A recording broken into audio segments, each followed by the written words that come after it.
Watch out for a white horse weaving through the grass on earth. Accidentally fell into the mud puddle. Mayday alarmed Leo on the shore. Immediately get a rope to lasso him, trying to get the white horse out, but his strength is too small to pull. He saw that the white horse was about to drown. Leo looked at the water truck behind him. Then he tied the rope to the water truck. Then he used the power of the water wheel to successfully save the white horse on shore. In order to repay Leo's kindness for saving his life, the white horse wanted to give his life, but they are different species. Finally it left a tear of sadness and disappeared into the mist. Early the next morning, Leo was woken up by a donkey. It turned out that the donkey was the white horse last night. He turned into a donkey. He was guarding Leo's side. He also brought along 2 sweat-blooded horses. From then on, one person and one donkey started their new life. This day they traveled to a kingdom, and the horse in his hand attracted the attention of many citizens. At the same time the king also saw them. He liked the 2 horses at first sight. Then he sent someone to take them away from Leo by force. Looking at the tall and powerful king, Leo could only hold back for the time being. But this smart little donkey couldn't let others take them away easily. He hurriedly used the lion's roar.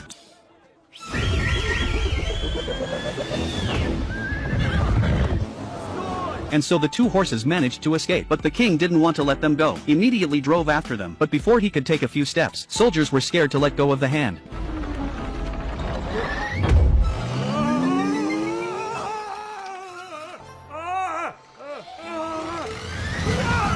This made the king very angry. Leo laughed at this. He had no regard for the king, so the king immediately convicted Leo. At the same time he was given a chance to make his mark. The king asked him to hunt a fire phoenix. Legend has it that no one who went there ever came back alive. This is also the king's way to make him disappear completely, and promised Leo that if you kill the fire phoenix, he will let him be promoted. The next morning Leo rode on a donkey and rode all the way. After arriving at the destination, Leo was looking for many psychedelic fruits in the woods. The donkey told him that this is the favorite food of the fire phoenix. It has the strongest paralyzing effect. Then he threw all the fruits on the beach. In a short time, the fire phoenix flew out.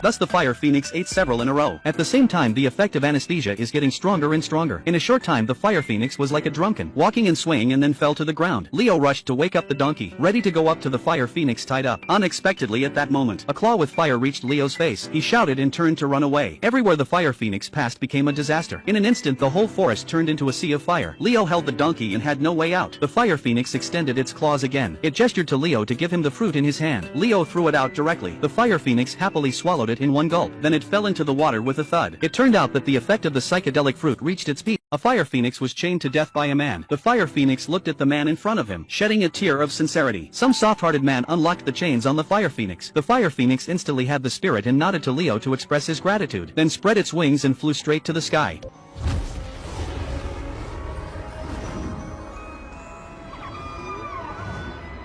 To thank Leo for not killing him, the fire phoenix left a feather with fire. Let him take it back to the king. When he returned, the king directly sent him to the guillotine, because the feather didn't have any color. He thought Leo had cheated them. At that very moment of crisis, the feather suddenly burst into flames. At the same time the fire phoenix also appeared in the sky and stood on top of the tower. In an instant the fire warmed the town. The whole town jumped up with excitement, and the king also made good on his promise, but he was still very reluctant. So he asked Leo to go to the top of the extremely cold mountain again, to bring back the snow white from the iceberg. And so Leo set off again on his donkey. After all the hardships they finally reached their destination. Just as he was about to enter, a wall of ice blocked their way. Just then the feather turned into fire again and went in no time at all. The ice wall was melted by the flame. Finally, under the leadership of the feather, Leo finally found Snow White. But what he didn't expect was, Snow White did not want to leave this place in order to show her determination. And also in front of Leo jumped into the abyss of 10,000 feet. Leo had no choice but to follow the jump, the two of them just chatting in midair. The princess was finally impressed by his courage. The two were about to fall to their deaths. Fortunately the little donkey appeared in time to save the two safely. Looking at the beautiful princess in front of him, Leo couldn't resist his bad intentions. Luckily, the donkey stopped him. Leo pulled back to reality. After returning, Leo handed over the princess to the king with his own hands. The citizens saw Leo as a hero. Seeing his hated man being loved by the citizens, this makes the king very unhappy. But he still kept his promise, and gave Leo a lot of gold and jewels. But he wasn't happy. At night when the light was still on in the princess's room, Leo secretly climbed up and gave the princess a bouquet of flowers. This makes the princess' heart very happy. But the king also saw the beauty of the princess. He wanted to marry her. The princess did not want to marry this old man, so she told the king, "When you find your grandmother grandmother's ring lost in the sea. I will marry you when the time comes to get the princess. The king called Leo again, asked him to help find, but this time the challenge wasn't as easy as they thought. The sea was full of rusty chains, and on top of the chains, there was an oversized whale chain. The man was swimming in the sea. At this time the sea raised a huge wave. Fortunately a donkey with wings pulled the man up. After landing he let the donkey help him wring his clothes. At that moment there was a screaming sound. Leo looked around and did not find anything. But when he looked more closely, a huge whale with tears in its eyes was right in front of him, because it was trapped by many chains. I don't know how long it had been trapped in the sea, and the other end of the chain stretched to the endless sea, because it could not move for a long time. The whale's body had turned into an island. No one knows how many years it has been trapped here. Leo decided to help him out of his predicament. He rode his donkey into the whale's nostrils. Inside the whale's body is a starry sky. Donkey uses his wings to slide the whale. Soon it reacted. The body stood up directly.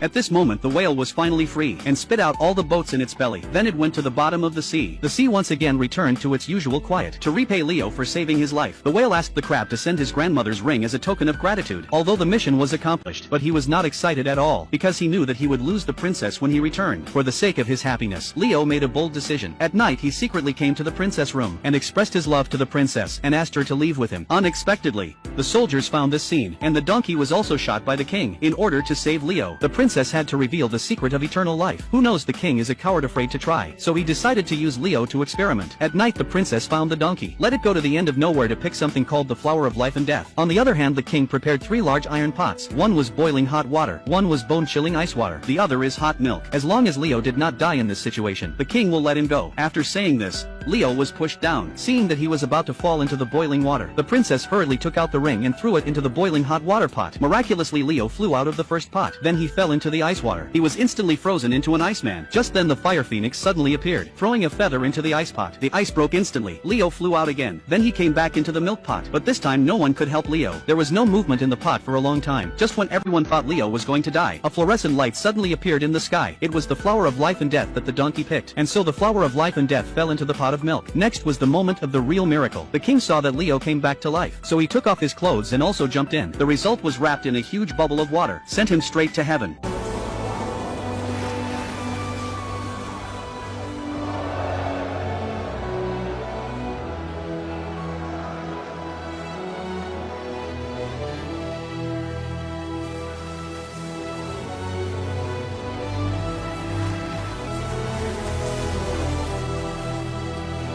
And Leo successfully became the new king after this test, and married his beloved one. From then on he lived a happy life. The little donkey didn't leave. He became the guardian of the city and continued to protect Leo, protecting the people of this town.